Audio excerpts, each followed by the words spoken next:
Hello students, એમ સરસ્વતી. તો ચાલો આજે આપણે ડિસ્કસ કરવા જઈ રહ્યા છે ધ કન્ટ્રી વાઇફ. તો આ વિડિયો લેસનમાં હું તમને લોંગ ક્વેશ્ચન વિશે સમજાવવા જઈ રહી છું કે કઈ રીતે લખાય છે. તો ફર્સ્ટ ઓફ ઓલ આપણે કોઈ પણ પ્રશ્ન શરૂઆત કરવા પહેલાં ઇન્ટ્રોડક્શન લખવું જરૂરી છે.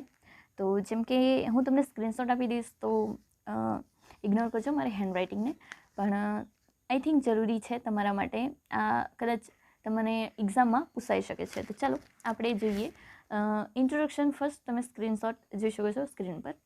William Wycherley, 1641 to 1716, was an English dramatist of the Restoration period. He was best known for the dramas like The Plain Dealer and The Country Wife. The Country Wife is written as a comedy of manners by William Wycherley. This drama also written in 5 acts with a prologue and epilogue. It is the first performed and published in 1675.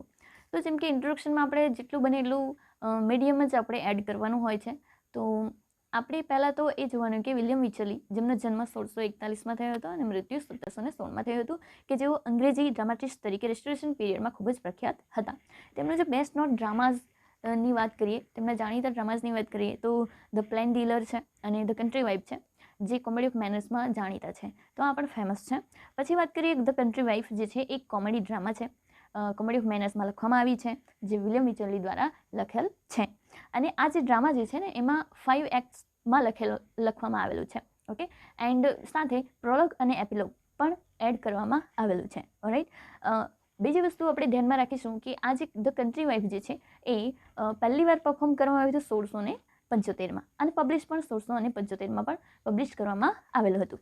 તો આ પણ students ખાસ ધ્યાનમાં રાખજો. તો ચાલો, જેમ કે આપણે જાણી લીધું કે કોમેડી ઓફ મેનર્સમાં લખવામાં આવ્યું છે, તો શું છે કોમેડી ઓફ મેનર્સ? તો કોમેડી ઓફ મેનર્સ શું છે તેને પણ આપણે સમજીએ. ચાલો જોઈએ. તો જેમ કે તમે સ્ક્રીનશોટ જોઈ શકો છો કે what is comedy of manners, means of comedy of manners. તો restoration comedy or comedy of manners is a kind of drama which was stand out between the restoration of English monarchy in 1660 to early 18th century. આમ તો જોવા જઈએ તો restoration comedy યા તો comedy of manners તરીકે જાણીતી એક પ્રકારનો એવો ડ્રામા છે, એટલે કે એક પ્રકારનો એક એવો પ્લે છે કે જે રેસ્ટોરેશન ઇંગ્લિશના સમયમાં, અને બીજું કે 18મી સદી 1660થી 18મી સદી સુધી આ જે મોનાર્કી એટલે કે ઇંગ્લિશ મોનાર્કીમાં એટલે કે બ્રિટિશ રાજાશાહીમાં આ રેસ્ટોરેશન પીરિયડની વચ્ચે આ રેસ્ટોરેશન કોમેડી અને કોમેડી ઓફ મેનર્સ ભજવવામાં આવતું હતું. This kind of drama was concerned with presenting a social loveliness and styleness. Yes, આ પ્રકારના જે ડ્રામા છે એટલે કે જે comedy of manners restoration comedy જે છે એ એક પ્રકારની સુંદરતા અને તેમની શૈલી વિશે પ્રેઝન્ટ કરવામાં આવતું હતું, રજૂ કરવામાં આવતું હતું. It is an upper class drama, એને જેને આપણે અપર ક્લાસ ડ્રામા તરીકે પણ કહીશું, which reflects the social world of court wits, જે કોર્ટવિટ્સના સામાજિક જે અસરો છે, રિફ્લેક્ટ છે, તે દર્શાવે છે. It is N anatomy of life, a commentary of life. ને આ જે કોમેડી ઓફ મેનર્સ છે, કોમેડી ઓફ ડ્રામા જે છે એ એનાટોમી એટલે કે જેને આપણે કહીશું ને એનાટોમી ઓફ લાઈફ એટલે કે શરીરનો એક શરીર રચનાનું એક જીવન તરીકે આપણે કહીશું, યા તો કોમેન્ટ્રી ઓફ લાઈફ તરીકે પણ જણાવી શકીશું. તો આ વસ્તુ છે comedy of manners. Its characters were. હવે કોમેડી ઓફ મેનર્સના કેરેક્ટર્સ કેવા હોય છે તો તે પણ આપણે થોડુંક જાણી લઈએ કે જે કોમેડી ઓફ મેનર્સના કેરેક્ટર્સ જે છે ગેલન્ટ એટલે કે એવા વ્યક્તિ કે જે સ્ત્રીઓમાં ઇન્ટરેસ્ટ ધરાવતા હોય, મતલબ સ્ત્રીઓ પર ખૂબ જ ધ્યાન કેન્દ્રિત કરતા હોય, તેને ગેલન્ટ કહેવાય છે. Ladies and gentlemens of rank. Okay, gentlemens of rank એટલે કે એવા વ્યક્તિઓ કે જે સજ્જન માનતા હોય કે હું જ કંઈક છું અને મારામાં જ કંઈક એવી ક્વોલિટી છે, તેને જેન્ટલમેન ઓફ રેન્ક તરીકે પણ કહેવામાં આવે છે, જે ખાસ કરી કોમેડી ઓફ મેનર્સ યા રેસ્ટોરેશન કોમેડીઝમાં યુઝ કરવામાં આવે છે. તો ખાસ ધ્યાનમાં રાખજો. In this one of the greatest work in restoration comedy, the country wife by William Wycherley. અને આ વસ્તુઓ એટલે કે આવા બધા પાત્રો પણ ધ કન્ટ્રી વાઇફમાં પણ એડ કરવામાં આવ્યા છે, જે એક રેસ્ટોરેશન કોમેડી જે વિલિયમ વિચરલી દ્વારા લખવામાં આવેલ છે. તો તમે કદાચ જો કોમેડી ઓફ મેનર્સ વાળો ક્વેશ્ચન પૂછાય તો તમે આ મિનિંગ પણ લખી શકો છો, સારા એવા માર્ક્સ મળી રહેશે. ચાલો, તો નેક્સ્ટ પોઈન્ટની આપણે ડિસ્કશન કરીશું. આગળનો વિડીયો પણ મેં બનાવેલો છે, તો જો તમે જોઈ નહીં તો ચેક કરી લેજો. ચાલો, તો એ જ ક્વેશ્ચનમાં આપણે સેકન્ડ ટોપિક એડ કરીશું, country wife the play as a comedy of manners, યા તો comedy of manners of the country wife. આ રીતે જો આપણે એડ કરીશું ટોપિક તો આ છે, તમે સ્ક્રીનશોટ જોઈ શકો છો. In this drama there are 4 elements which are play important role in the comedy of manners that all are as following. આ જે ડ્રામાઝમાં એટલે કે ધ કન્ટ્રી વાઇફ આ જે ડ્રામા છે એમાં કોમેડી ઓફ મેનર્સના થોડા ઘણા મહત્વના એવા એલિમેન્ટ્સ એટલે કે તત્વો એડ કરવામાં આવેલા છે. તો ચાલો જોઈએ, જેમ કે cuckoldry, love intrigue, satire on upper class society and pretensions. તો આપણે જરૂર બનશે જેટલો સમય મળે એ પ્રમાણે આપણે ક્વેશ્ચન લખવાનો છે. તો જેટલા બને એટલા આપણે થોડુંક લાંબુ ક્વેશ્ચન આપણે લખીશું. તો ફર્સ્ટ એલિમેન્ટ કોમેડી ઓફ મેનર્સનું ધ કન્ટ્રી વાઇફમાં કોમેડી ઓફ મેનર્સનું ફર્સ્ટ એલિમેન્ટ શું છે? તો કોકલડ્રી. હવે આપણે જોઈશું કે કોકલડ્રી કોને કહેવાય, શું છે કોકલડ્રી. ઓલરાઇટ, તો આપણે વાત કરીશું કે in the drama the country wife the theme of the cuckoldry is an important element of the comedy of manners. Comedy of મેનર્સમાં આ જે કોકલડ્રી જે વસ્તુ છે, મતલબ આ થીમ છે, જે ખૂબ જ મહત્વની છે ધ કન્ટ્રી વાઇફમાં. The character of honour is cheater who spread false rumors about himself, like he was suffering from a venereal disease leading him to be the NH. These kind of rumors spread by honor who wanted to gain attention from women. This will eventually lead to coquetry of many married men. હવે એ વાત કરવામાં આવી છે કે what is કોકલડ્રી, એટલે કે એવો વ્યક્તિ જે કોઈકની મતલબ કોઈક સ્ત્રીની સામે કંઈક અલગ જ બિહેવમાં આવે છે તેને કોકલડ્રી તરીકે પણ કહેવામાં આવે છે. તો આપણે જોઈએ કે આ જે કોકલડ્રી એલિમેન્ટ્સ કોમેડી ઓફ મેનર્સનું એક એલિમેન્ટ છે, એક એવું તત્વ છે જે જોવા મળે છે આપણા કન્ટ્રી વાઇફમાં. હોનર તરીકેનું પાત્ર છે તેનામાં જોવા મળે છે, જે ચીટ કરે છે અને જે તેના વિશે એક ખોટી જે રૂમર છે, મતલબ જે વિચારે છે કે ખોટી રૂમર્સ તેમના વિશે ઉડાવે છે, અફવા ઉડાવે છે. Like he was suffering from venereal disease, એટલે કે જાણે કે તેઓ એક અહીં વેનેરલ ડિઝીઝ એટલે કે ગુપ્ત રોગ વિશે તેઓ મતલબ આ અફવા તેઓ સ્પ્રેડ આઉટ કરે છે, ફેલાવે છે. અને આ પ્રકારનું જે રૂમર છે એ હોનર એમ ઈચ્છે છે કે બધા તેમની સમક્ષ એટેન્શન આપે, તેની સમક્ષ એટેન્શન આપે, જેથી કરી તેમને ગુપ્ત રોગ છે એનો મતલબ તેઓ કંઈ કરી શકે નહીં એવું. એટલા માટે બધા જ કન્ટ્રીના પીપલ એમની તરફ એટેન્શન થાય છે. From woman this will eventually lead to cuckoldry to many married men. તો આ કોકલડ્રી એટલે કે આ જે વસ્તુથી ઘણા એવા કન્ટ્રીના જે પુરુષો છે, મતલબ મેરિડ પુરુષો જે છે, તેઓ વુમેન્સને તેમના ભરોસે છોડી જાય છે. આ વસ્તુ અહીં જોવા મળે છે.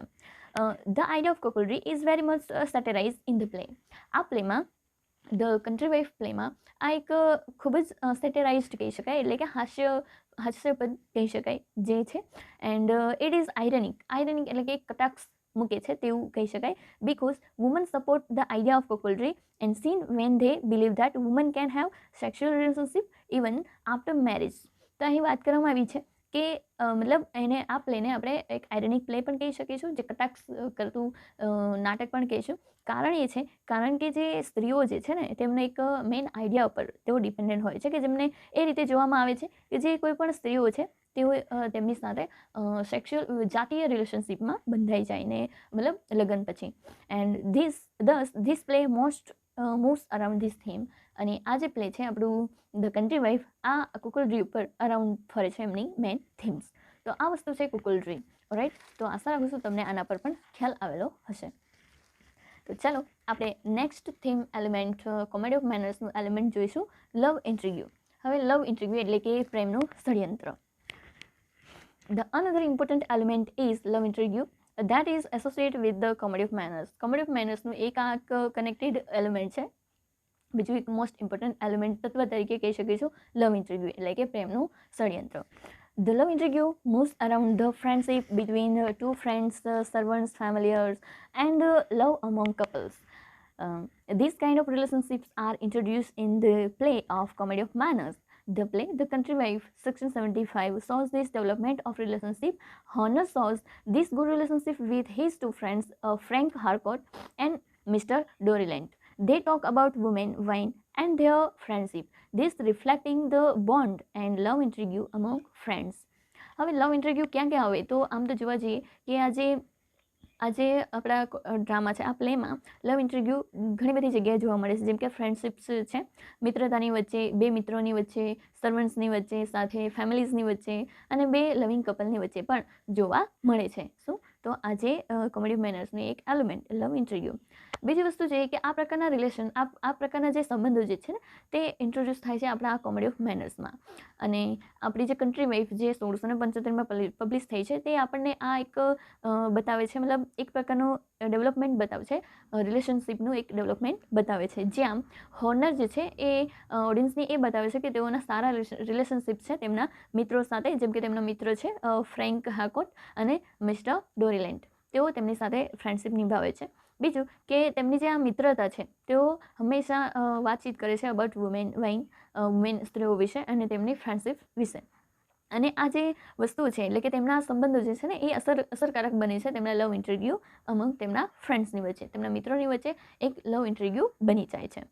So the love interview is also seen between Harcourt and Althea as well as love relationship between Althea and Sparkish. આમ તો જોવા જઈએ ઘણું બધું આપણે લખી શકીએ, પણ લોંગ ક્વેશ્ચન લખવાનો છે તો આપણે થોડુંક એનું એક્ઝામ્પલ આપી અને સમજાવીશું. તો આ રીતે આપણે જોઈએ તો લવ ઇન્ટરવ્યૂ ક્યાં જોવા મળે છે આપણને? તો હાર્કોટ અને અલ્થિયા વચ્ચે જોવા મળે છે. અને બીજું કે અલ્થિયા અને સ્પાર્કિશ વચ્ચે પણ જોવા મળે છે.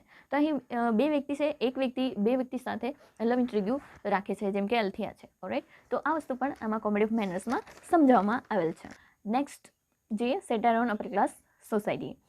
In the play, the comedy of the country wife, third most important element of comedy of manners. Comedy of manners નું ત્રીજું એક મોસ્ટ ઇમ્પોર્ટન્ટ એલિમેન્ટ છે. It is satire on upper class people. આ જે વસ્તુ છે એ અપર ક્લાસ પીપલના એટલે કે જે એરિસ્ટોક્રેટિક પીપલ છે તેમના ઉપર હાસ્ય ઉડાવવામાં આવેલું છે, સેટાયર કરવામાં આવેલું છે. who considered women to be an object. અને જે એમના ઉપર જ કટાક્ષ કરવામાં આવ્યું છે, જે એક વુમેન તરીકે ઓબ્જેક્ટ મૂકવામાં આવ્યું છે. એન્ડ વુમેન્સ આર ઓબ્જેક્ટિફાઈવ એટલે કે તેઓ વુમેન્સને એક રમકડું કાં તો એક સાધન તરીકે વિચારે છે. એન્ડ ધ બાઉન્ડેડ મીન્સ એના મતલબ એક એટલા એરિયામાં જ રહેવું એટલે કે સીમિત જ રહેવું. By the four walls in the house or bounded by the four walls in the house, કે ઘરમાં ચારની દિવાલોની વચ્ચે જ રહેવું. તો એવા પુરુષોની વિચારસરણી કે જે સ્ત્રીને એક સીમિત એરિયામાં રાખે છે, જે ચાર દિવાલોની વચ્ચે રાખે છે. ઓકે, આ વસ્તુ અહીં જણાવવામાં આવી છે. અને it gives a social space in society when solidity of society may have triggered men to protect women from having extramarital affairs outside the marriage. Yes, અહીં કટાક્ષ એ મૂકવામાં આવ્યું છે કે એટલા માટે તેઓને ચાર દિવાલોની વચ્ચે એટલા માટે રાખવામાં આવતું હતું કે જેથી કરી તેમના જે પુરુષોના જે નક્કર ગુણો એટલે કે સોલિડિટી જે છે એટલે કે એ સોસાયટીના જે નક્કર ગુણો જે છે, જે ખરાબ ગુણો જે છે તે દેખાઈ આવે સમાજમાં, કે જેથી કરી જે મેન છે, પુરુષો જે છે એ સ્ત્રીઓ પર એક ટ્રિગર્ડ નહીં રાખે, એક નિશાનો નહીં રાખે કે જેથી કરી તેઓ એક્સ્ટ્રા મેરિટલ અફેર્સ રાખી શકે જે સ્ત્રી મેરિડ હોય. ઓકે, તો આ વસ્તુ પણ આના પર હાસ્ય ઉડાવવામાં આવેલું છે આ પ્લેમાં. Then next, this element reflects in the character of Mr. Pinchwife, who rejects his wife to participate in the situation of the town and keeps her locked inside the house. She is a woman who is kept chained inside the four walls of the house because her husband fears that she will sleep with honor. તો અહીં છે ને આ જે upper class સોસાયટીનું satire કરવામાં આવ્યું છે તો તેમાં પહેલું તત્વ એ આપણને આ કેરેક્ટરમાં રિફ્લેક્ટ થતું દેખાય છે, જે પિંચ વાઇફ છે. મિસિસ પિંચ વાઇફની વાત કરી છે, મિસ્ટર પિંચ વાઇફની વાઇફ મિસિસ પિંચ વાઇફ, જેઓ તેમના વાઇફને રિજેક્ટ કરે છે તેમને કોઈ પણ એવી પાર્ટીઝમાં પાર્ટિસિપેટ કરવા માટે કે જેથી કરી તેમની એવી સિચ્યુએશન આવી શકે જે ટાઉનમાં જઈ અને કદાચ તેણીને કોઈક મતલબ કંઈક બીજી વસ્તુમાં તેણીને ફસાઈ જાય, એટલા માટે તેઓ ઘરની અંદર જ લોકડ ડાઉન કરીને રાખે છે. અને તેઓ એમ પણ વિચારે છે કે તેણીને એક સ્ત્રી છે અને એટલા માટે તેણીને ઘરની અંદર રાખવું પડશે. ઓકે, તો આ વસ્તુ એટલા માટે તેઓ ઘરની અંદર રાખે કે જેથી કરી તેમને ડર છે, મિસ્ટર પિંચવાઇફને એ ડર છે કે કદાચ તેણીની આ જે હોનર કોર્ટ સાથે કદાચ તેણીની પ્રેમમાં પડી જાય. તો આ વસ્તુ satire on upper class society ઉપર સેટરાઇઝડ કરવામાં આવ્યું છે વિલિયમ વિચરલી દ્વારા.